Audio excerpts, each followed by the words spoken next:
कल हमने जो टॉपिक पढ़ा था वो था इन्फ्लोरेसेंस।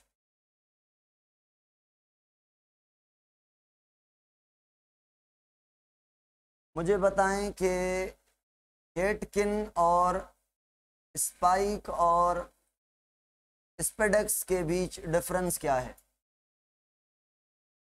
अच्छा, सिमिलरिटी कौन सी है तीनों के बीच? सिमिलरिटी कौन सी है? नॉन पेडिसिलेट, सीसाइल, ये बायसेक्सुअल, दोनों यूनिसेक्सुअल। अच्छा, इन दोनों के बीच डिफरेंस कौन सा है? सिमिलरिटी तो यूनिसेक्सुअलिटी हो गई। स्पैथ इसके पास है, इसके पास नहीं है, गरीब है, ये डिफरेंस है। उसके बाद अम्बिल और कोरेम्ब के बीच क्या डिफरेंस है? On the basis of pedicel. हाँ भाई,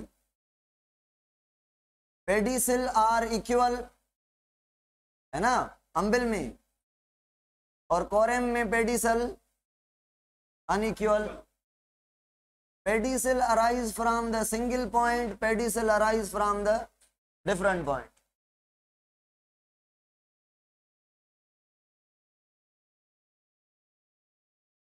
छो भला रोज जो मसलो आ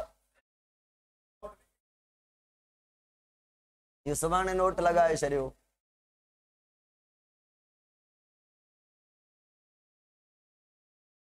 चलो भाई। अच्छा, रे फ्लोरेट और डिस्क फ्लोरेट कौन से टाइप के इन्फ्लोरेसेंस में पाया जाता है? प्लेटिनेट को और क्या कहते हैं? हेड या कैपिचुलम। एग्जाम्पल इसका कोई प्लांट? सनफ्लावर। चलो चलो चलो, सब चीजें ओके हैं, मूविंग तो आगे। भाई आज हमें ये पढ़ना है कि जो सीड बना है, अब ये देखें, आपने वीट को ग्रो करवाया, गौर से समझते जाएं, समझने की चीजें हैं सारे की सारी, बस रट्टा कोई नहीं लगाना, खोपड़ी का यूज करना है सही से। वीट को ग्रो करवाया हमने कब? दिसंबर के मंथ में। दिसंबर, जनवरी, फरवरी, मार्च, अप्रैल में सपोज करें ये हम इसको हार्वेस्ट कर रहे हैं, तो सीड कब मिले हमें? अप्रैल में। वीट से हमें सीड मिल गए। अब मुझे बताएं, वीट के सीड की जर्मिनेशन का टाइम क्या है? दिसंबर। तो क्या अगर मैं कहूं जर्मिनेशन के लिए कुछ फैक्टर चाहिए, वो फैक्टर टेम्परेचर, लाइट वगैरह, वाटर, वो इस मंथ में अवेलेबल होंगे? कोई सर्दी होगी, वीट को सर्दी चाहिए ग्रो करने के लिए, जर्मिनेट करने के लिए। तो भाई मुझे बताएं अप्रैल में अगर वीट ने सीड दे दिए हैं, क्या अप्रैल में ये सीड जर्मिनेट करेंगे? क्यों?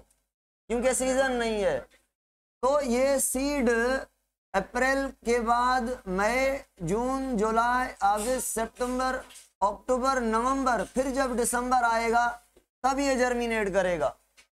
इतने दिन नहीं, मंथ, तकरीबन पूरे का पूरा आधा साल ये सीड क्या करेगा? मुझे बताएं कमेंट में कि ये सीड ग्रोथ करता रहेगा कि नहीं, रोक देगा ग्रोथ को? क्या करेगा ग्रोथ को? क्यों भाई, क्यों स्टॉप करेगा? आप कहेंगे सर इसको ग्रोथ करने के लिए, जर्मिनेशन क्या है? सीड की ग्रोथ है, डेवलपमेंट है। तो इसकी ग्रोथ यानी डेवलपमेंट यानी जर्मिनेशन करने के लिए ये मंथ चाहिए। अगर ये मंथ नहीं तो ये सारा का सारा पीरियड इसको स्किप करना है, इनएक्टिव रहना है, सोए रहना है, डॉर्मेंसी में रहना है। तो जब ग्रोथ स्टॉप है, इट मींस इसके सारे के सारे एंजाइम स्टॉप है। क्यों? सुने भाई, जैसे सीड बना ना गंदम का, वीट का, इसने सारे का सारा पानी निकाल दिया, पानी बचाया कितना? 5 से लेकर 15%। फेडरल में ये लिखा हुआ था 20%। अभी एसटीबी पढ़ रहे हैं तो हम वो एक्चुअल फिगर बताएंगे एसटीबी वाली। 5 से 15% सीड के पास मतलब सीड के हर एक सेल के पास ये पानी है। मुझे बताएं क्या ये पानी ग्रोथ करने के लिए, डेवलपमेंट करने के लिए, रिएक्शन करने के लिए, साइटोप्लाज्मिक स्ट्रीमिंग मूवमेंट करने के लिए काफ़ी है? नहीं भाई। तो आप कहेंगे सर ये सीड अपने आप को इनएक्टिव करने के लिए इसने पानी को निकाल दिया है। अपने आप को क्या कर दिया है? सीड ने ड्राई कर दिया है, ड्राई वेट बना दिया है, ड्राई मास बना दिया है, इनएक्टिव बना दिया है।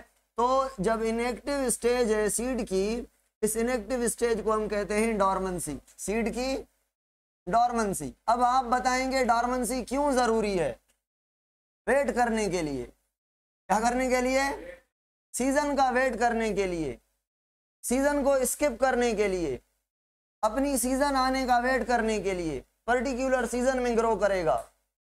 तो ये 1 साल, 1 माह, 6 माह, मतलब कितना भी टाइम पीरियड वेट कर सकता है। अब आप कहेंगे सर सीड को प्रोटेक्ट करने के लिए कुछ चीज होनी चाहिए ना? हाँ भाई है। सीड कोड जो है, सीड कोड ये प्रोटेक्ट करता है, रेजिस्टेंस ही क्रिएट करता है फ्रॉम द एनवायरमेंटल फैक्टर। इसका ये मतलब नहीं है मैं कह रहा हूं कि सीड को आग में रख लें तब भी इसको कुछ नहीं होगा। इसका मतलब ये नहीं है मैं कह रहा हूं कि सीड को पानी में रख दें तब भी सीड को कुछ नहीं होगा। अगर आप एनवायरमेंटल फैक्टर एक्सेस देंगे, ओवर देंगे, तो ये सीड की डॉर्मेंसी वाला जो सीड है ये टूट जाएगा, खत्म हो जाएगा, डेथ हो जाएगी सेल्स की। पानी में भी डेथ हो जाएगी, फायर में भी, मतलब एक्स्ट्रा हीट होगी, एक्स्ट्रा फैक्टर्स होंगे तो प्रॉब्लम हो जाएगा भाई। समझ आ रही है? तो डॉर्मेंसी, जो डॉर्मेंसी कर रहा है सीड, वो अनफेवरेबल कंडीशन तो है मगर इतनी हार्श नहीं कि सीड को डैमेज कर ले। ठीक हो गया? ये एक अलग डिबेट है कि सीड डॉर्मेंसी कौन से हार्मोन का काम है, वो तो आप बताएंगे, मैंने पढ़ाया हुआ है। हाँ भाई, बताएगा कोई? ऑप्शन है auxin, gibberellin, cytokinin, abscisic acid. Inhibit कर रहा है ना ग्रोथ को, रोक लो भाई, नहीं करनी ग्रोथ। तो एक ही यहाँ पे है इनहिबिट करने वाला, एब्सिसिक एसिड। ये डॉर्मेंसी को प्रमोट करता है। ये हो गई डॉर्मेंसी। अब डॉर्मेंसी जैसे पूरी होगी, जैसे डॉर्मेंसी पूरी होगी, डॉर्मेंसी पूरी होने के बाद ये सीड क्या करेगा? इनएक्टिव स्टेज में से क्या हो जाएगा? जाग जाएगा, जाग जाएगा, उठ जाएगा। ग्रोथ इसकी, डेवलपमेंट स्टॉप हुई थी, केमिकल रिएक्शन नहीं हो रहे थे, अब हो जाएंगे। भाई सीड को ग्रो करने के लिए, यानी क्या करने के लिए? जर्मिनेशन का मतलब क्या है? जो सीड है उससे शूट भी निकले, रूट भी निकले। सीड का इनएक्टिव फॉर्म से एक्टिव हो जाना, रेस्टिंग स्टेज से एक्टिव हो जाना, डॉर्मेंसी को ब्रेक करना। क्या मैं कह सकता हूं कि सीड इनएक्टिव है तो ये डॉर्मेंट है, और अगर एक्टिव हो गया तो डॉर्मेंसी ब्रेक हो गई, डॉर्मेंट स्टेज से अनडॉर्मेंट हो गई, है ना? तो एक्टिव हो गई स्टेज सीड के अंदर। एक्टिव का मतलब क्या है? पहले तो कमेंट में मुझे बताएं जर्मिनेशन के लिए क्या चाहिए। आप कहेंगे सर फेवरेबल एनवायरनमेंट चाहिए, फेवरेबल कंडीशंस चाहिए। तो भाई कौन सी कंडीशन चाहिए? सुने, कोई सीड ऐसा होता है जिसका जो सीड कोट है बहुत मजबूत होता है, हाईली रेजिस्टेंट होता है, और कोई सीड ऐसा होता है जिसका सीड कोट पतला और नरम होता है। कमेंट में आप बताएं किसको पानी ज्यादा चाहिए सीड कोट को नरम करने के लिए? इसको पानी ज्यादा चाहिए सीड कोट को सॉफ्ट करने के लिए। अगर सीड कोट सॉफ्ट नहीं होगा तो अंदर से जो एम्ब्रियो है वो सीड कोट को डैमेज करके कैसे निकलेगा? हाँ भाई, ठीक है ना? तो पानी चाहिए। अब किसको कितना पानी चाहिए ये डिपेंड करता है कि सीड कोट कितना मोटा है और पक्का वाला है, रेजिस्टेंट है, हार्ड है। ये चीज क्लियर। तो फेवरेबल कंडीशंस का मतलब क्या है? पानी, और क्या चाहिए? सॉइल चाहिए, और क्या चाहिए? पर्टिकुलर। क्या हर किसी सीड को टेम्परेचर एक ही चाहिए? हर किसी का अपना अपना टेम्परेचर होता है। कोई दिसंबर में जर्मिनेट करता है, कोई मार्च में, कोई अप्रैल में, कोई कब। ठीक हो गया? तो उसके अलावा ह्यूमिडिटी चाहिए, एयर चाहिए, ऑक्सीजन चाहिए, भाई जब ये सारे की सारी चीजें मिलेंगी, अगर मैं कहूं ओनली वाटर दे दें, बाकी चीजें फेवरेबल ना दें, तो जर्मिनेशन होगी? बिल्कुल नहीं होगी। तो सारी की सारी चीजें कौन सी लेवल में चाहिए? ऑप्टिमम लेवल में चाहिए, तब सीड जो है वो करेगा जर्मिनेट। ठीक हो गया भाई? चलो जर्मिनेशन हो गई। अब जर्मिनेटेड सीड को क्या कहते हैं? ये जर्मिनेटेड सीड है ना, इस जर्मिनेटेड छोटे से प्लांट को, जिसको छोटी सी शूट और छोटी सी रूट हो, इसे कहेंगे सीडलिंग। सीडलिंग। तो जर्मिनेशन से क्या बनता है? छोटा प्लांट, जिसको कहते हैं सीडलिंग। भाई सुने, अब ये नया नया प्लांट निकला है, जमीन से निकल कर ऊपर एनवायरमेंट में आया है, ठीक है, ये शूट बाहर निकल आया है, इसको बहुत सारी कंडीशंस को फेस करना पड़ेगा। ये हम ट्रांजिशन टू फ्लावरिंग स्टेज में पढ़ेंगे कि ये नया जो पौधा है जिसने अपना शूट निकाला है एनवायरमेंट में, बहुत नरम सा होगा, सॉफ्ट सा होगा, इतना अडाप्टेड नहीं होगा, ये निकलेगा एनवायरमेंट में आएगा तो उसको क्या क्या चीज़ें फेस करनी पड़ेंगी। स्टूडेंट्स के वीडियोज आन लगे पड़े हैं, क्यों भाई? आप अपना आप दिखा रहे हैं या रूम दिखा रहे हैं? हमें ना आपको देखना है ना आपके रूम को देखना है, आपने हमें देखना है। तो काइंडली वीडियो ऑफ करें, नहीं तो उड़ा दूंगा क्लास से भाई, जल्दी। ओके, शाबाश। चलो, तो ये हो गई जर्मिनेशन। अब भाई जो जर्मिनेशन है, जर्मिनेशन करने के लिए कुछ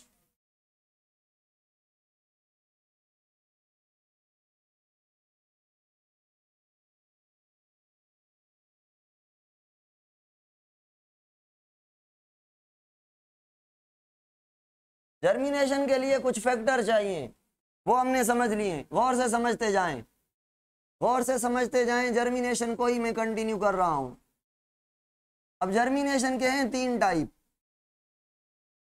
एक को कहते हैं इपीजियल जर्मिनेशन, दूसरी वाली को कहते हैं हाइपोजियल जर्मिनेशन। इपीजियल, हाइपोजियल, दूसरी को कहते हैं विविपेरी। सुने भाई, ये मैंने बना लिया है एम्ब्रियो के पार्ट्स। इसको क्या कहते हैं? प्लूम्यूल। इसको क्या कहते हैं? रेडिकल। और इसको क्या कहते हैं? एम्ब्रियो की स्टॉक से जो यहाँ से स्ट्रक्चर निकलती है, इसको क्या कहते हैं? कमेंट में इसका नाम बताएं, ब्लैक कलर वाली चीज का। ये क्या है? कार्टिलीडॉन।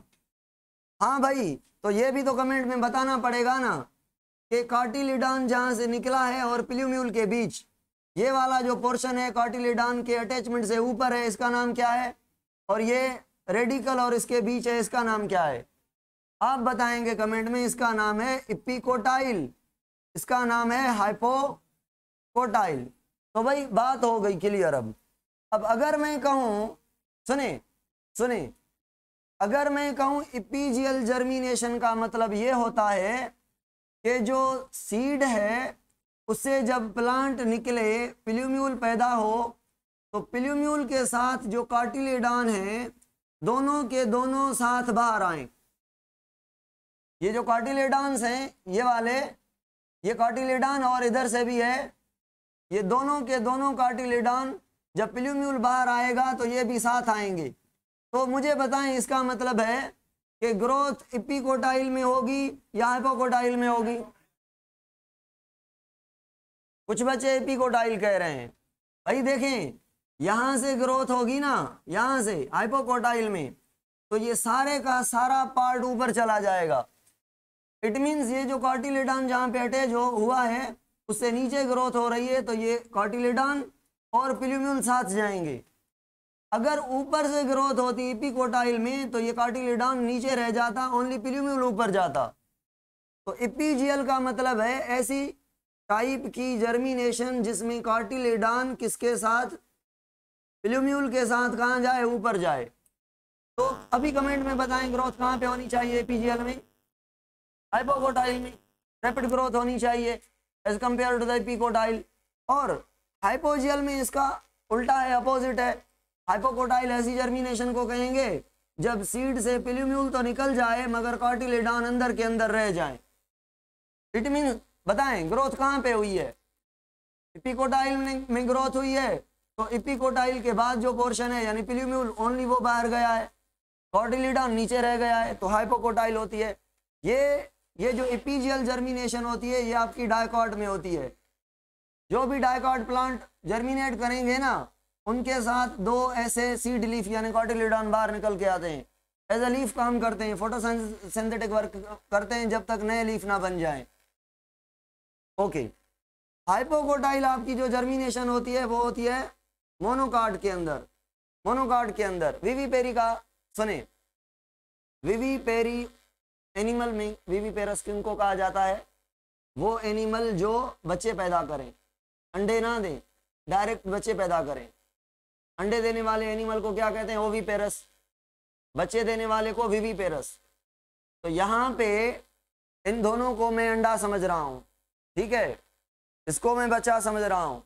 देखें भाई, अंडे का मतलब ये है प्लांट अगर सीड प्रोड्यूस करे, सीड डॉर्मेंसी में जाए और अपनी फेवरेबल कंडीशन में डॉर्मेंट सीड से प्लांट निकले, मतलब अंडे से प्लांट निकले, तो ये दोनों ओविपेरस टाइप हो गए। अब ये प्लांट क्या करेगा? जो सीड प्रोड्यूस करेगा वो सीड ऑलरेडी जर्मिनेटेड होगा। यानी ये प्लांट है, प्लांट के ऊपर ये सीड अटैच हुआ, बना है सीड किसी फ्रूट के अंदर, ठीक है, ये सीड प्लांट पे लगा हुआ है, इधर ही इसने जर्मिनेशन कर ली है। अब बताएं, जैसे ये गिरेगा डॉर्मेंसी करेगा, क्यों? क्योंकि ये ऑलरेडी कौन सी स्टेज में है? सीडलिंग स्टेज में, जर्मिनेटेड है, तो इसमें डॉर्मेंसी नहीं होगी, यानी इसने जर्मिनेटेड सीड दिया, जर्मिनेशन करने की जरूरत नहीं है। तो प्लांट ने एक्चुअली डॉर्मेंट सीड नहीं दिया, जर्मिनेटेड सीड दिया यानी बच्चा दिया, तो ऐसे प्लांट को कहते हैं विविपेरस। कोकोनट में ये होता है, कोकोनट में ये वाली टाइप की जर्मिनेशन होती है।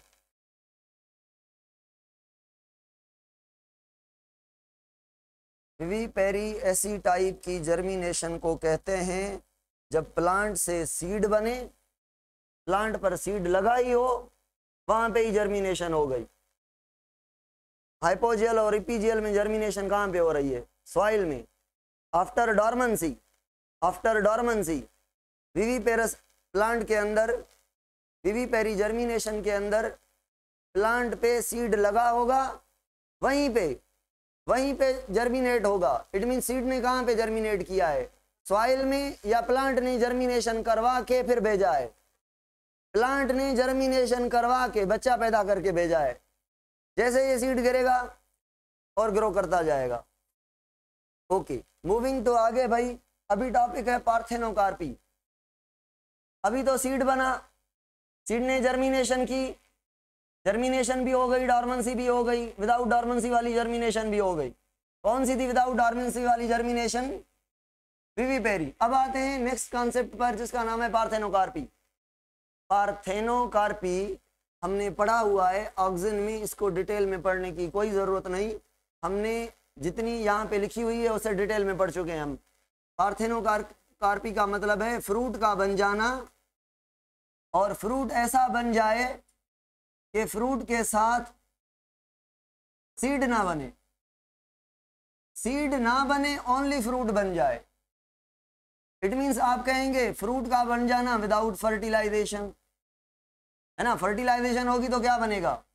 सीड बनेगा। और ये ऐसे ही फ्रूट बनाना विदाउट फर्टिलाइजेशन, पता नहीं कौन से हार्मोन का काम था, ऑक्सिन का मोस्ट इंपॉर्टेंट जो फॉर्म है वो इंडोल एसिटिक एसिड है, नेचुरल, ठीक है। तो कुल मिला के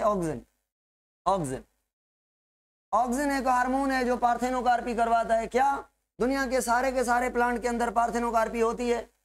नहीं भाई, मोस्टली ये पार्थेनोकार्पी आपको नेचुरली मिलती है बनाना के अंदर और वाटरमेलन के अंदर, ठीक है, उसके अलावा ऑरेंज के अंदर, लेमन के अंदर, बनाना में मोस्टली। इसको आर्टिफिशियली भी हम प्रमोट कर सकते हैं या नहीं? कैसे प्रमोट? ग्रेप्स में भी होती है भाई, ग्रेप्स में भी होती है। ओके, एपोमिक्सिस और पार्थेनोकार्पी में क्या डिफरेंस है? एपोमिक्सिस और पार्थेनोकार्पी में what is difference between both of them? ये सीड का बनना है भाई without fertilization. It means ovule का विदाउट फर्टिलाइजेशन सीड में कन्वर्ट होना, यहाँ पे ओवरी का विदाउट फर्टिलाइजेशन फ्रूट में कन्वर्ट होना। There is a big difference between both of them.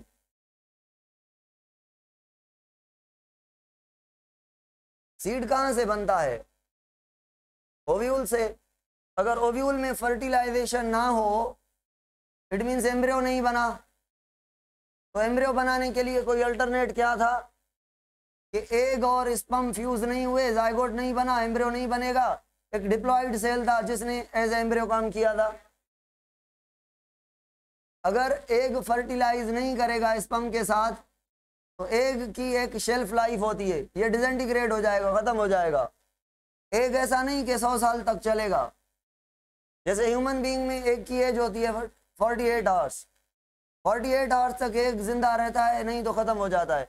48 hours के अंदर स्पर्म मिला तो फर्टिलाइजेशन होगी, उसके बाद एग बचेगा ही नहीं। चलो भाई, ये पार्थेनोकार्पी थी। अभी सिंपल टॉपिक्स हैं जी।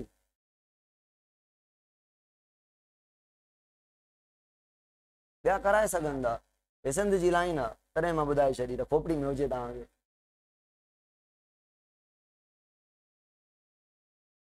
पार्थेनोकार्पी नेचुरल और आर्टिफिशियल में डिफरेंस है। अगर आर्टिफिशियल पार्थेनोकार्पी करवाएंगे तो आपको हार्मोन आए चाहिए, वो तो नेचुरल है। हार्मोन भी आप आर्टिफिशियल यूज करेंगे। फिर पढ़ाया है मैंने आपको डिटेल में, मगर खोपड़ी काम नहीं कर रही। चलो भाई, अब सिंपल वे में इस टॉपिक को समझना है। वैसे ये टॉपिक है नहीं मगर दिया गया है, ठीक है? हाँ है नहीं। सुने क्या है ये टॉपिक? क्या है ये टॉपिक? है कि जब आपने सीड को ग्रो करवाया है, ये सीड से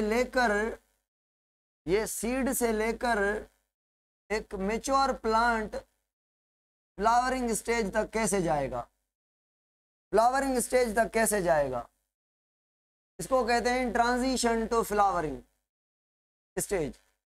अब क्या होगा इसमें? कौन कौन से इवेंट होंगे? जर्मिनेशन होगी, फिर प्लांट जो नया नया पैदा होगा उसको प्रॉब्लम फेस करने होंगे क्योंकि एनवायरनमेंट बाहर बहुत खतरनाक है, और फेस कर लेगा, अपना वेजिटेटिव पीरियड पूरा करेगा, रिप्रोडक्टिव पीरियड में आ जाएगा। रिप्रोडक्टिव पीरियड का मतलब है मैच्योर हो जाएगा तो फ्लावर बनाएगा। बस ये चीज़ें पढ़नी है। तो कुल मिला के ये टॉपिक है कि प्लांट सीड से जर्मिनेट करके फिर ग्रो करके मैच्योर कैसे होता है। फ्लावरिंग का बनना मींस प्लांट की निशानी है कि ये मैच्योर हो गया है। ठीक हो गया भाई? सुने, seed to flowering stage is called as transition to flower. ये डेफिनेशन है इसकी। अब पहले सीड को क्या चाहिए था जर्मिनेशन के लिए, बताएं? फेवरेबल एनवायरनमेंट में पहले वाटर, है ना? चलो, वाटर ने क्या किया? सीड कोट को सॉफ्ट किया। तो वाटर की absorption by seed coat is called as imbibition. Imbibition का मतलब क्या है? Absorption of water by seed coat is called as imbibition. Imbibition. अब इम्बाइबिशन का मतलब क्या है? खाली एब्जॉर्प्शन इसको क्यों नहीं कह रहे?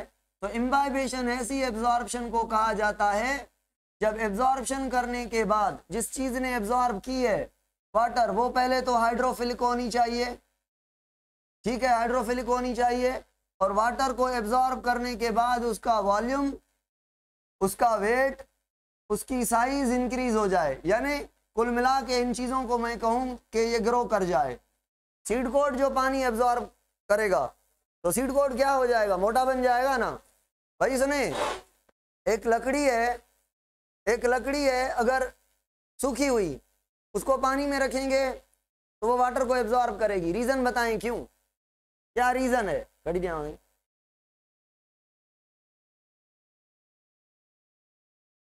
रीजन बताएं भाई।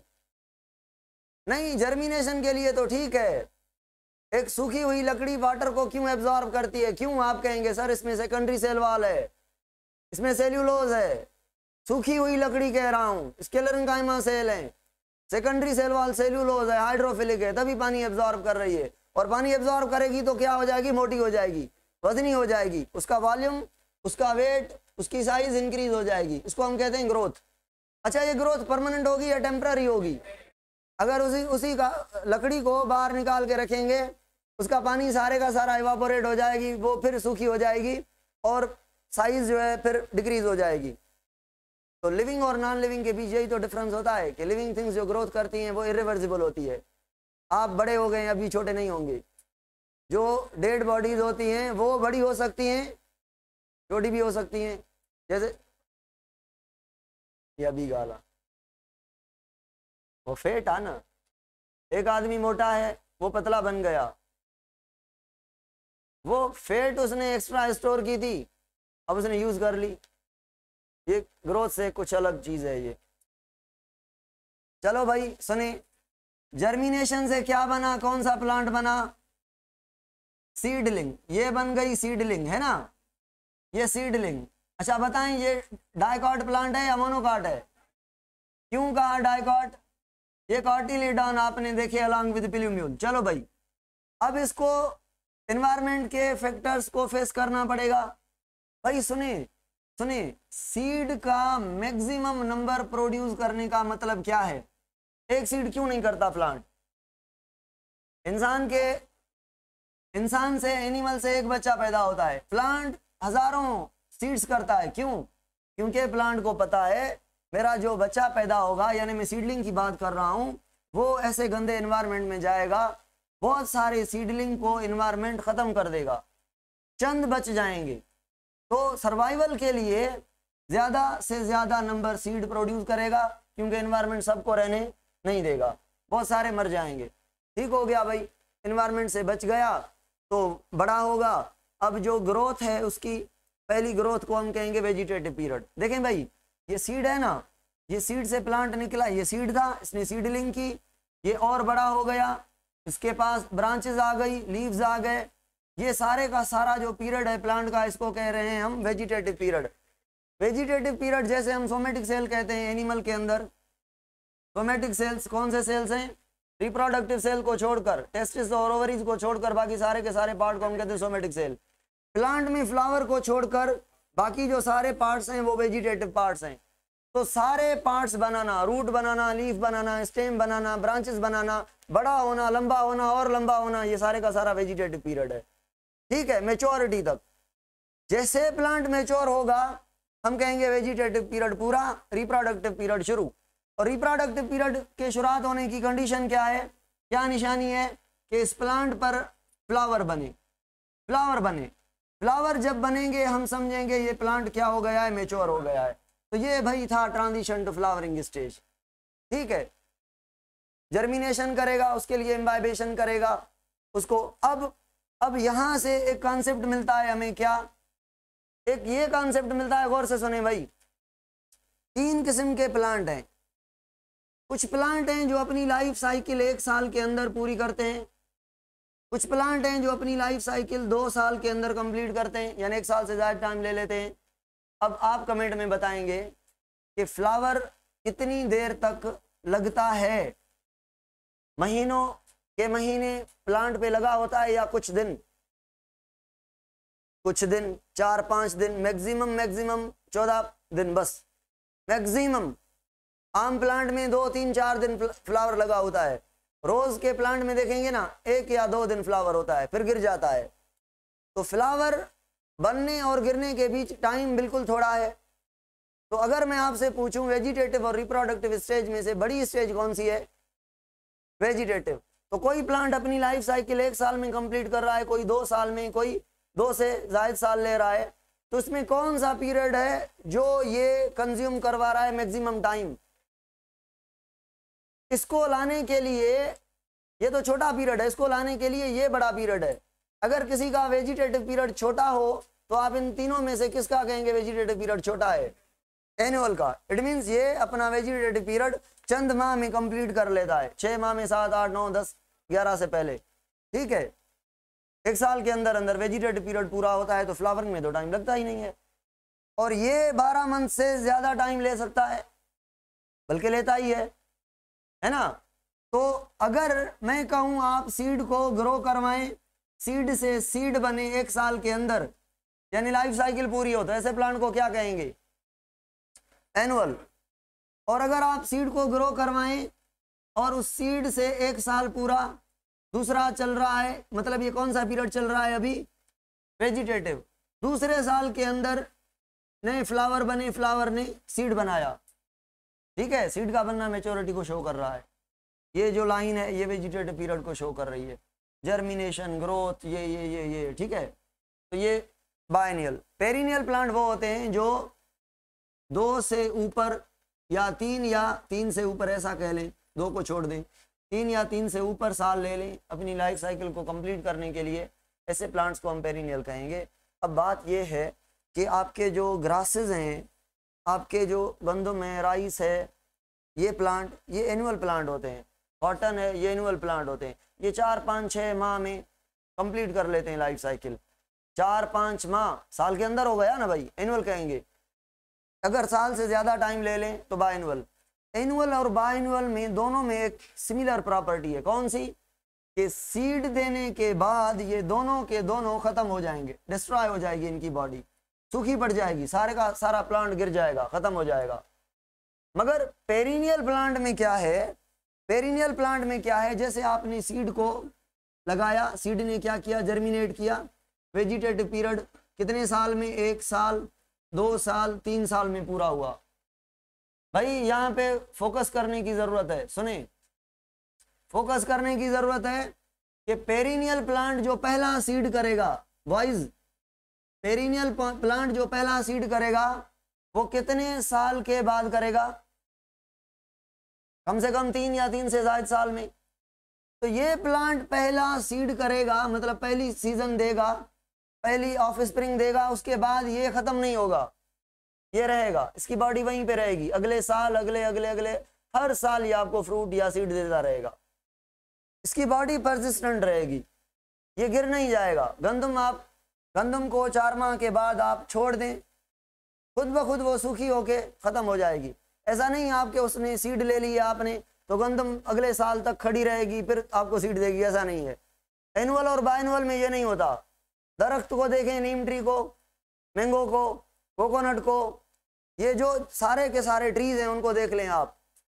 जब डेट पाम को देख लें, 1 दिन लगाते हैं, 1 साल, दूसरा, तीसरा, चौथा, 5 साल आप वेट करते हैं, तब जाके वो जो दरख्त होता है डेट पाम का, नीम ट्री का, मैंगो का, पहला वो आपको सीड देता है 4-5 साल के अंदर, फिर वो हर साल देता रहता है, फिर वो हर साल देता रहता है। ये कॉन्सेप्ट है एनुअल, बायनुअल और पेरिनियल प्लांट का।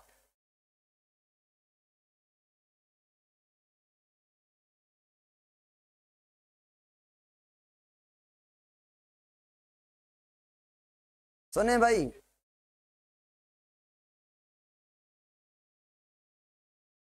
एडो एग्जाम्पल,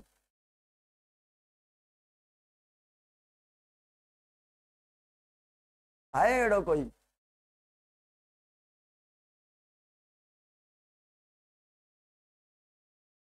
ये जो सवाल था ना आपका, इसका जवाब आपको यहां से मिल सकता है, मगर वो टेक्निकल है, ऐसा नहीं नेचुरली, टेक्निकल वे में।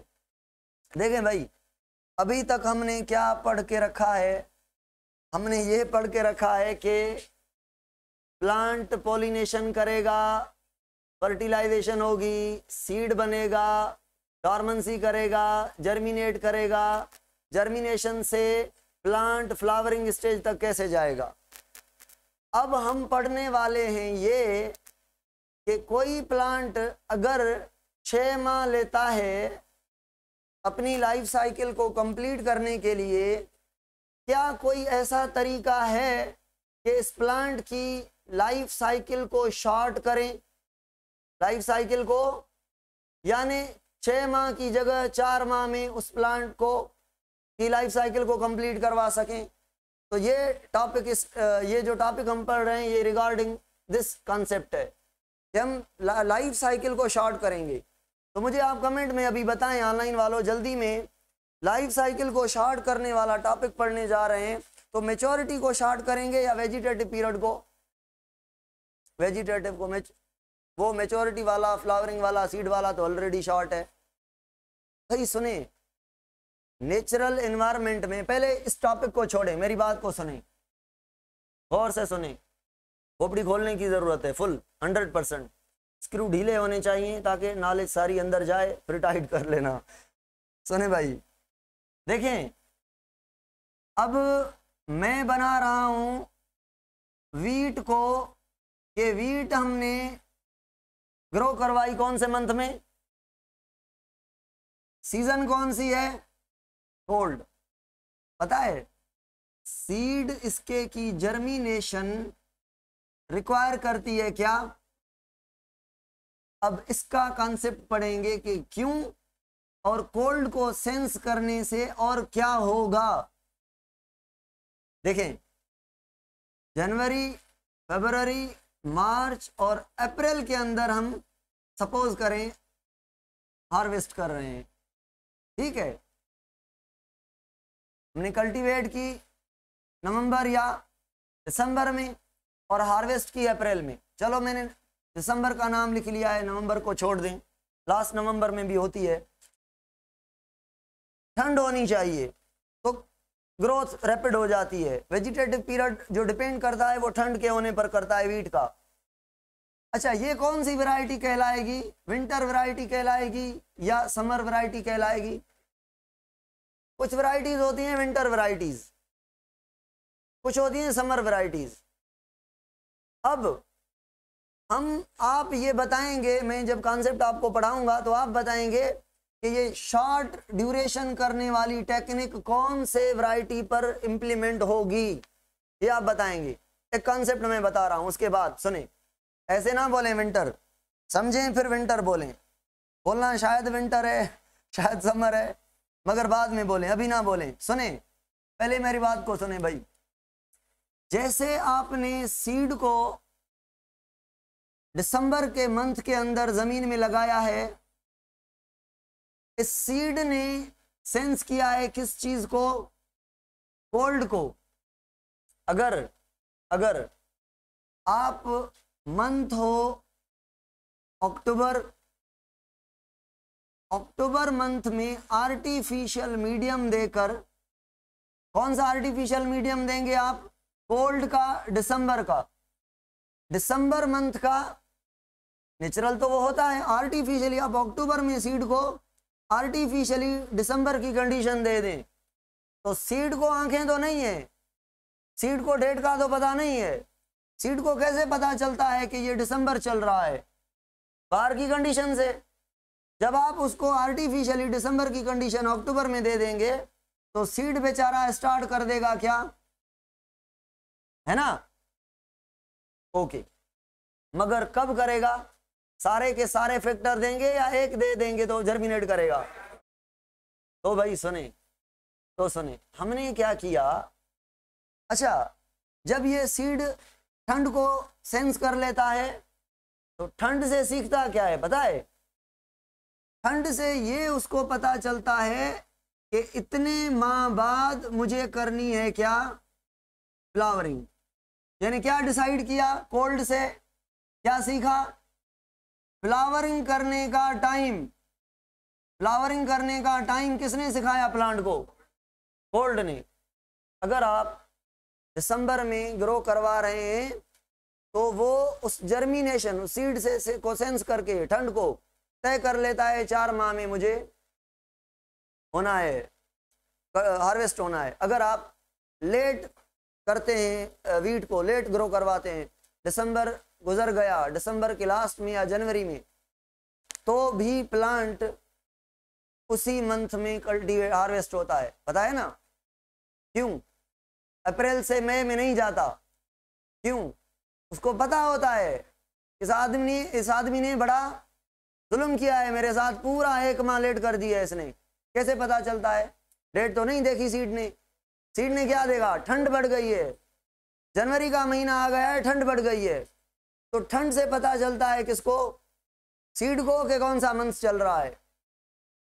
अब हमने पागल बनाना है सीड को, हमने इसको 2 माह पहले दिसंबर से 2 माह पहले इसको दिसंबर वाली ठंड देनी है, ओनली ठंड देनी है, बाकी ऑल फैक्टर हमने सीड को नहीं देने। तो बताएं, ये तो सीख जाएगा कि मुझे फ्लावरिंग कब करनी है ना, बाकी जर्मिनेट नहीं करेगा। क्यों? जर्मिनेशन के लिए सारे फैक्टर चाहिए। ये सीख जाएगा कि मुझे फ्लावरिंग कब करनी है। आपने क्या किया, अक्टूबर मंथ के अंदर यानी 2 मंथ पहले आपने दिसंबर की कंडीशन दे दी, सीड ने सीख लिया। अब सीखने की थोड़ी डिटेल है कि सीड ने सीख लिया मतलब क्या, मतलब ये गौर से सुने ये बात, सीखने का मतलब ये है कि वो जो ठंड है, वो ठंड जब सीड पर पड़ती है तो सर्टेन केमिकल बनते हैं, वो केमिकल जाके पर्टिकुलर जीन को स्टिमुलेट करते हैं कुछ टाइम के बाद, 3 माह के बाद, 4 माह के बाद। वो जीन कौन सा होता है? फ्लावर करने वाला। तो जब आप ठंड दे रहे हैं उस टाइम वो केमिकल डिसाइड करता है मैं 4 माह के बाद इस फॉर्म में कन्वर्ट होकर इस जीन को एक्टिवेट करूंगा तो फ्लावरिंग होगी। ठंड जितनी ज्यादा होगी उतना ये जीन को थोड़ा पहले एक्टिवेट करेगा। समझ आ रही है ना? दिसंबर में तो 4 माह बाद, जनवरी में तो 3 माह बाद। तो ठंड की इंटेंसिटी जो है वो जीन के काम पर इफेक्ट कर रही है। कौन सा जीन? फ्लावरिंग करने वाला या वेजिटेटिव पीरियड वाला? इट मीन्स ठंड क्या कर रही है? फ्लावरिंग को खींच करके करीब लेके आ रही है, वेजिटेटिव पीरियड को प्रिसाइज कर रही है, वेजिटेटिव पीरियड को कह रही है कैसे भी करो कंप्लीट हो जाओ, हमें नहीं देखना आपकी हाइट कितनी हुई है, हमें फ्लावरिंग लगाने हैं बस, 4 माह के बाद नहीं 2 माह के बाद। सीड ने ये रट लगा के रख दी। क्यों रट लगा के रख दी? ये कोल्ड दिया आपने। अब आते हैं कॉन्सेप्ट पर। वर्नेलाइजेशन क्या है? गौर से सुनिए। वर्नेलाइजेशन ऐसा कॉन्सेप्ट है जिसको हम कोल्ड ट्रीटमेंट भी कहते हैं, एक वैरायटीज होती हैं समर, एक होती हैं विंटर। अच्छा, ये तो सवाल आपने बताया ही नहीं कि समर वैरायटी पर क्या ये तरीका इम्प्लीमेंट होगा? समर में ठंड कहाँ है? तो समर वाली वैरायटीज को हम शॉर्ट नहीं कर सकते। हम कौन सी वैरायटीज को का वेजिटेटिव पीरियड शॉर्ट कर सकते हैं? विंटर वैरायटीज को, बाय स्टिमुलेटिंग द आर्टिफिशियल ठंड बिफोर द जर्मिनेटिव टाइम। जितने माह पहले आप उनको ठंड देंगे वो उसका उतना जो पीरियड है वो कम हो जाएगा।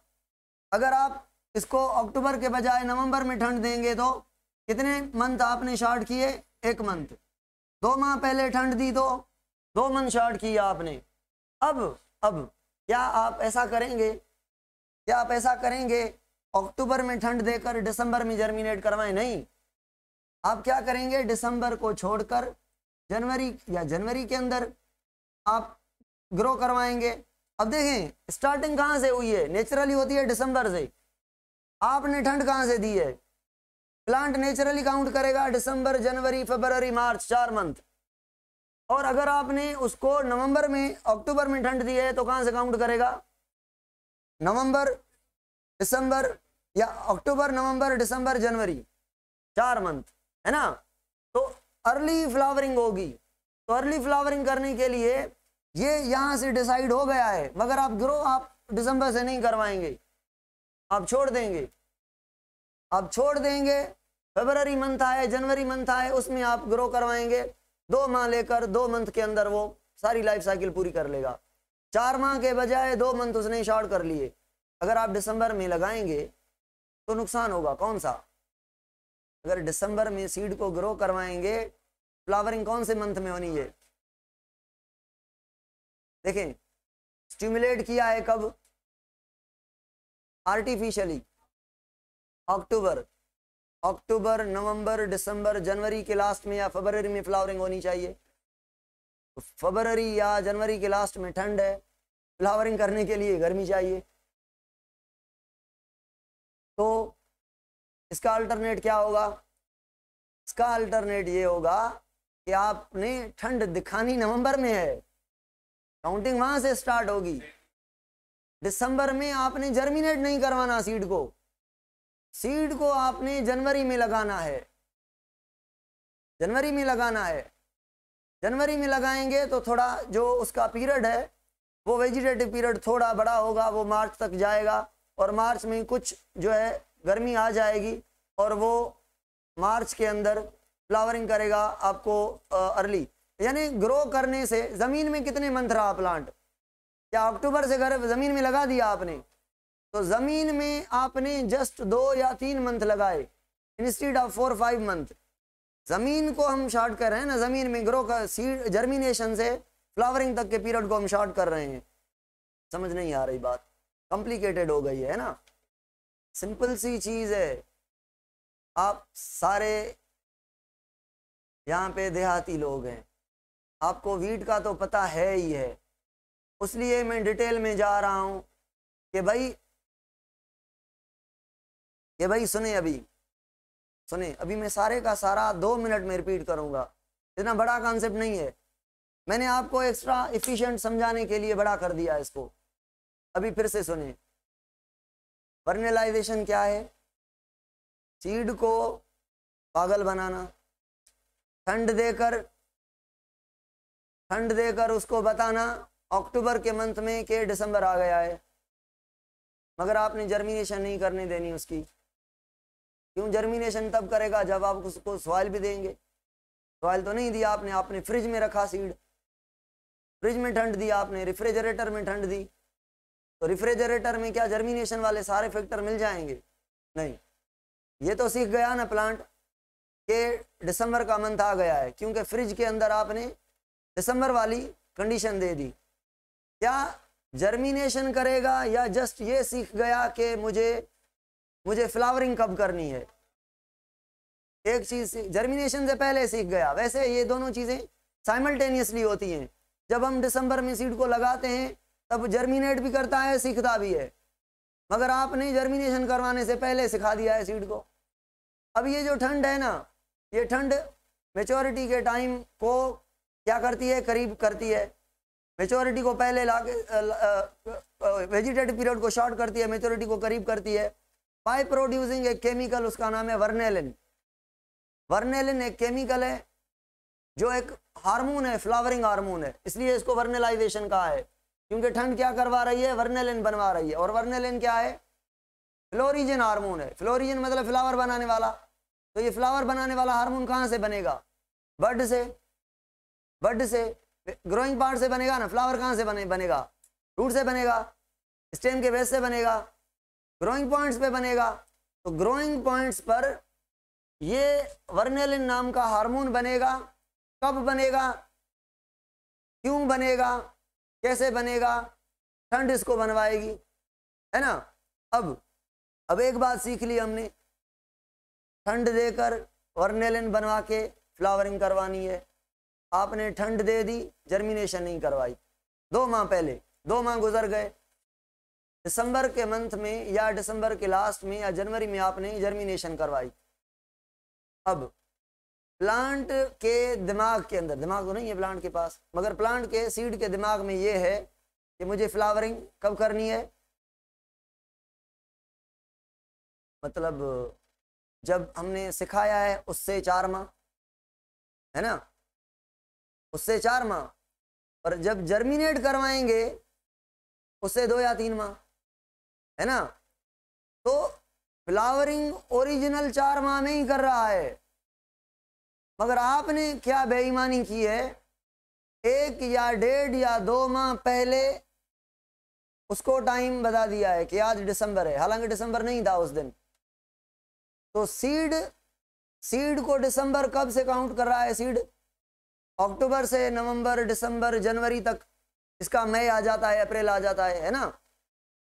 फरवरी तक इसका अप्रैल आ जाता है। क्यों?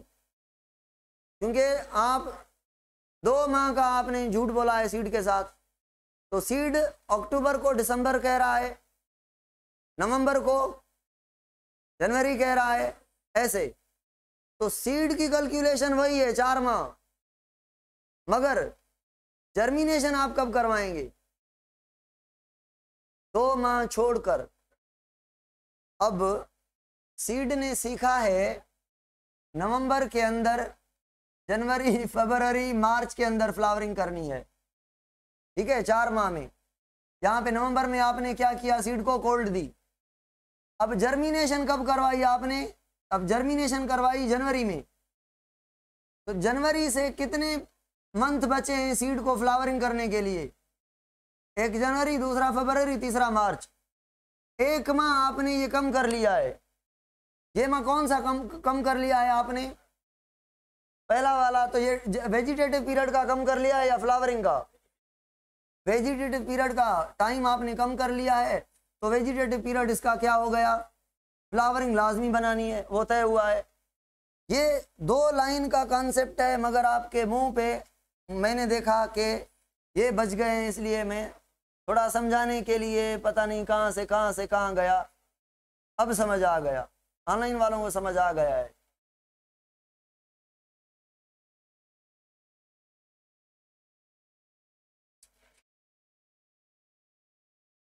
इस स्ट्रक्चर से सबको समझ आ गया है। वाह वाह, ये सारा जो मैंने एक्चुअल कॉन्सेप्ट दे दिए वो कुछ नहीं।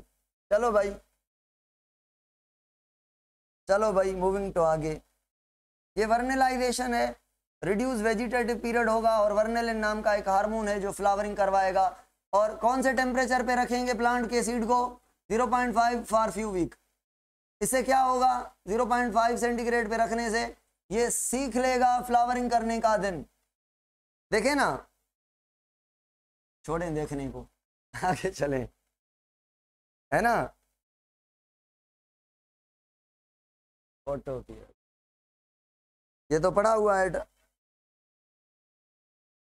ये तो पड़ा हुआ है टॉपिक। सुने भाई, बस 5 मिनट बाकी सुबह। फोटो पीरियड जब तक सर राजेश उसका पीरियड है ना वो आए। Photo period just 5 minute, just 5 minute. हाँ सुने, फोटो पीरियड का मतलब क्या है? फोटो पीरियड का मतलब क्या है? फोटो पीरियड का मतलब है लाइट की duration, light duration, photo period. क्या ये लाइट की ड्यूरेशन प्लांट के बॉडी पर कोई इफेक्ट करती है? प्लांट के बॉडी पर इसका कोई इफेक्ट है?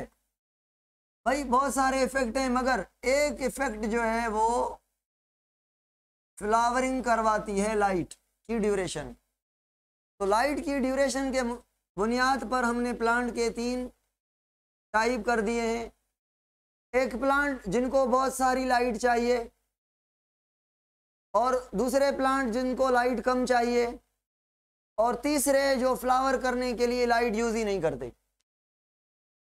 तो वो प्लांट जिनको लाइट ज़्यादा चाहिए उनको हमने कह दिया लॉन्ग डे प्लांट।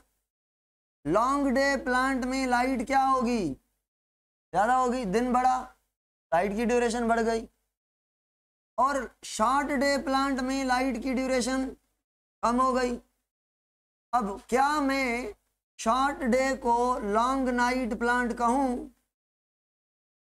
डे छोटा है तो डार्क बड़ा है, लाइट ज़्यादा है। अगर दिन 10 घंटे का है तो जो नाइट है वो 14 घंटे की है, बड़ी है।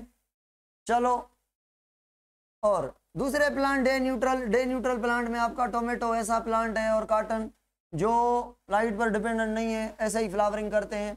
मतलब फ्लावरिंग करने के 2 तरीके हैं, या तो लाइट पर डिपेंडेंट या तो कोई और तरीका है। अब आप कहेंगे सर फ्लावरिंग करने के लिए तो हार्मोन चाहिए, हार्मोन चाहिए। तो ये लाइट की ड्यूरेशन कुछ केमिकल बनवाएगी, वो केमिकल हार्मोन को स्टिमुलेट करेंगे। ठीक हो गया। तो अब लाइट को डिटेक्ट कौन करेगा? अब यहाँ पे मैंने लिखा है बड। इसका कॉन्सेप्ट बताऊंगा कि फोटो पीरियड के अंदर एक पिगमेंट होती है, पिगमेंट जिसको हम कहते हैं फाइटोक्रोम। फाइटोक्रोम कहाँ पे होती है? बड यानी ग्रोइंग एरियाज में एक पिगमेंट होती है जिसको फाइटोक्रोम एक्चुअली क्या है? प्रोटीन और लिपिड की बनी हुई एक कॉन्जुगेटेड प्रोटीन है, एक मॉलिक्यूल है जो लाइट को डिटेक्ट करती है। फाइटोक्रोम पूरे प्लांट के बॉडी में अवेलेबल होता है, पूरे प्लांट के बॉडी में अवेलेबल होता है। छा कढो था, छा कयो था, अन थोड़ो इनके पोइ जेको कयो त मारे मुंहुं कयो त मां हिकु कमेंट न ॾिसंदुमि त मूंखे मज़ो न ईंदो, मुंहिंजो कमु सफ़ा ख़राबु थी वेंदो। मां ईअं सम्झ पंहिंजो पाण खे पढ़ायां थो। पोइ फाइटोक्रोम ऑनलाइन वारा बि त आहिनि न, तव्हां त आहियो न, तव्हां माना मां साॻी ॻाल्हि थी वियासीं न। फाइटोक्रोम प्लांट के अंदर लिपिड और प्रोटीन की बनी हुई एक कॉन्जुगेटेड प्रोटीन है। इसमें जो लिपिड वाला पोर्शन है ये लाइट को डिटेक्ट करता है, जो लिपिड वाला पोर्शन है ये लाइट को डिटेक्ट करता है, ये केराटिनॉइड लिपिड होती है। अब ये पूरे प्लांट बॉडी में प्रेजेंट होती है, मगर स्पेशली बड के अंदर। ये जो फाइटोक्रोम पिगमेंट है, कल इसको हम डिटेल में पढ़ेंगे कि ये जो फाइटोक्रोम पिगमेंट है इसके दो फॉर्म होते हैं, पीआर और पीएफआर। पीआर और पीएफआर दो फॉर्म होते हैं इसके, कभी उसमें कन्वर्ट हो जाती है, कभी उसमें कन्वर्ट हो जाती है लाइट के होने और ना होने में। फिर इनकी सर्टेन कंसंट्रेशन बनती है और वो जो कंसंट्रेशन है वो फ्लावरिंग करवाती है। तो लाइट की ड्यूरेशन वो कौन सेंस कर रहा है? फाइटोक्रोम। और फाइटोक्रोम के दो फॉर्म हैं, ये और ये, पीआर और पीएफआर। इनको हम कल डिटेल में पढ़ेंगे। हाँ ये पिगमेंट है, कह सकते हैं इसको पिगमेंट, मगर फोटोसिंथेटिक पिगमेंट नहीं है ये फाइटोक्रोम लाइट को डिटेक्ट करके ये केमिकल बनवाएगी और ये केमिकल की कंसंट्रेशन फ्लोरिजन हार्मोन को स्टिमुलेट करेगी, फ्लावरिंग हार्मोन। आगे चल के बताता हूं कैसे होगा ये।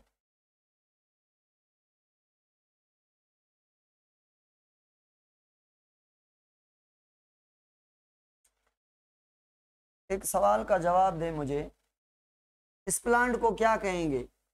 शॉर्ट डे कहेंगे या लॉन्ग डे? मुझे लगता है आपसे ये कॉन्सेप्ट लॉन्ग डे और शॉर्ट डे का खोपड़ी से उड़ गया होगा।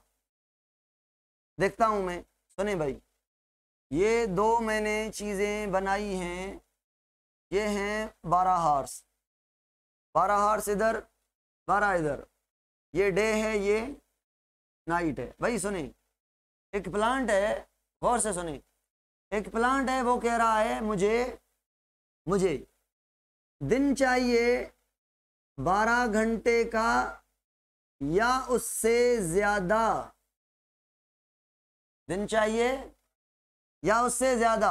बताएं ये प्लांट लॉन्ग डे है या शॉर्ट डे? Very good. तो लॉन्ग डे की ये डेफिनेशन है वो। अच्छा एक और एग्जांपल पूछता हूं। एक प्लांट है जो कह रहा है मुझे लाइट चाहिए 10 घंटे या उससे ज्यादा। Very good, long day. कुछ बच्चे कह रहे हैं शॉर्ट डे। भाई सुने, मैंने ये बड़ी डिटेल में कॉन्सेप्ट पढ़ाया था इस टॉपिक को आसान करने के लिए, मगर आप फिर भी भूल गए हैं। लॉन्ग डे उनको नहीं कहते जिनमें दिन जो है 12 घंटे से बड़ा हो। लॉन्ग डे उनको कहते हैं जो आपके इंक्रीजिंग डेज में हो। देखें भाई, दिसंबर जो मंथ है, 21 दिसंबर, चलो 22, ये सबसे छोटा दिन है। इसके बाद दिसंबर के बाद जनवरी, फरवरी, मार्च, अप्रैल, मई, जून, 21 जून, इस तक दिन बढ़ते जाएंगे, ठीक है, बढ़ते जाएंगे। अब मुझे बताएं, अगर दिसंबर में मैं कह रहा हूं 8 घंटे का दिन है, जनवरी में 9 घंटे का, फरवरी में 10 घंटे का, मार्च में 11 का, अप्रैल में 12 का और मई में 13 घंटे का और जून में 14 घंटे का, तो ये 14 घंटे वाला भी लॉन्ग डे बन गया, 8 घंटे वाला भी, 9 घंटे वाला भी लॉन्ग डे बना। क्यों? क्योंकि ये इंक्रीजिंग डेज में है। शॉर्ट डेज उनको कहा था हमने, याद करें, वो प्लांट जो जून के बाद कौन सा मंथ आता है? जुलाई, अगस्त, सितंबर, अक्टूबर, नवंबर, दिसंबर, इनके बीच जो प्लांट आए इसमें क्या होगा, जो ये कौन सा मंथ था, जून, 22 जून, 22 जून के बाद दिन छोटे होते जाएंगे, 22 दिसंबर तक दिन छोटे होते जाएंगे। अब दिन छोटे होते जाएंगे, सर्दी आ रही है, दिन छोटे होते जाएंगे। तो जून के बाद कोई फ्लावरिंग कराए अगस्त में, सितंबर में, अक्टूबर में, नवंबर में या दिसंबर में, तो जून में कितना दिन था, 14 घंटे का। अब 21 जून के बाद 22, 23, 24, 25 या ये कौन सा मंथ है, अगस्त, अगस्त के अंदर 13 घंटे और यहाँ पे 12 घंटे, यहाँ पे 11 घंटे, घंटे कम हो रहे हैं। तो इन प्लांट्स को जो भले 13 घंटे ले, ये भी 13 घंटे ले रहा है, मई वाला 13 घंटे वाला और अगस्त वाला 13 घंटे वाला दिन। कोई प्लांट इधर भी मई में फ्लावरिंग कर रहा है, 13 घंटे का दिन है, अगस्त में फ्लावरिंग कर रहा है, 13 घंटे का दिन है। लॉन्ग डे और शॉर्ट डे किसको कहेंगे,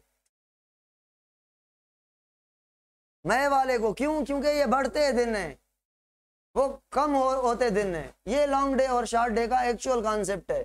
ये अगर आपको नहीं आएगा तो आगे चीजें नहीं समझ आ जाएंगी, बिल्कुल डिफिकल्टी होगी, बहुत पेचीदा बड़ा बड़ा मसला होगा। चलो कल पढ़ेंगे। या एक सवाल पूछ लूं, यहां से पूछूं सवाल, एक सवाल हो जाए। देखें भाई, ये प्लांट है, मुझे पता नहीं कौन सा है, ठीक है, ये कह रहा है मुझे इतना इतना दिन चाहिए, इतने को मैं 12 घंटे कह रहा हूं और दिन इसका बढ़ गया, 14 घंटे हो गया, फ्लावरिंग नहीं कर रहा। मुझे बताएं ये कौन सा प्लांट है, शॉर्ट डे है। अगर लॉन्ग डे होता तो 12 घंटे के बाद बजाय आपने इसको 14 घंटे दे दिए, खुश हो जाएगा प्लांट, डबल फ्लावरिंग करे। फिर तो शॉर्ट डे था, वो कह रहा था इतनी लाइट या इससे कम होनी चाहिए मुझे, आपने 12 के बजाय 14 दे दिए। अच्छा, उस पॉइंट को क्या कहते हैं, जो प्लांट की एक्चुअल रिक्वायरमेंट हो, मतलब इसकी रिक्वायरमेंट 12 घंटे है तो ये इसकी क्रिटिकल पॉइंट है। क्रिटिकल पॉइंट से जो कह रहा है मुझे ज्यादा लाइट चाहिए, क्रिटिकल या उससे ज्यादा, ये कौन सा प्लांट है, लॉन्ग डे। क्रिटिकल या उससे कम। देखें भाई, ये एक फ्लावर है, ये उसकी क्रिटिकल लेंथ है, इससे इसको दिन बड़ा मिला है, खुशी खुशी से लंबा बड़ा मोटे वाला फ्लावर किया है इसने। लॉन्ग डे है ना, अगर शॉर्ट डे होता तो नहीं करता। ये देखें, इसकी क्रिटिकल लेंथ है, आपने लाइट इसको कम दे दिए, नहीं किया इसने फ्लावर, नाराज हो गया। देखें भाई, ये इसकी क्रिटिकल लेंथ है और इसको आपने लाइट कम दी है, मगर जो कम दी है वो उतनी नाइट टाइम में आपने लाइट दे दी, तो इसका जो खसारा हुआ वो आपने नाइट में पूरा कर दिया, फ्लावरिंग हो गई। कौन सा प्लांट है, लॉन्ग डे। Long day. अगर शॉर्ट डे होता तो क्रिटिकल लेंथ या उससे कम में खुश होकर फ्लावरिंग करता। अगर ये ना देते, अगर ये देते तो शॉर्ट डे नहीं करता फ्लावरिंग। आई होप ये चीज़ें आपको क्लियर हो गई होंगी, नहीं हुई तो भी पुराना लेक्चर देख लें, वो सुन लें या कल मुझसे सवाल पूछ लें, ठीक है। Wish you all the best, it's all about today.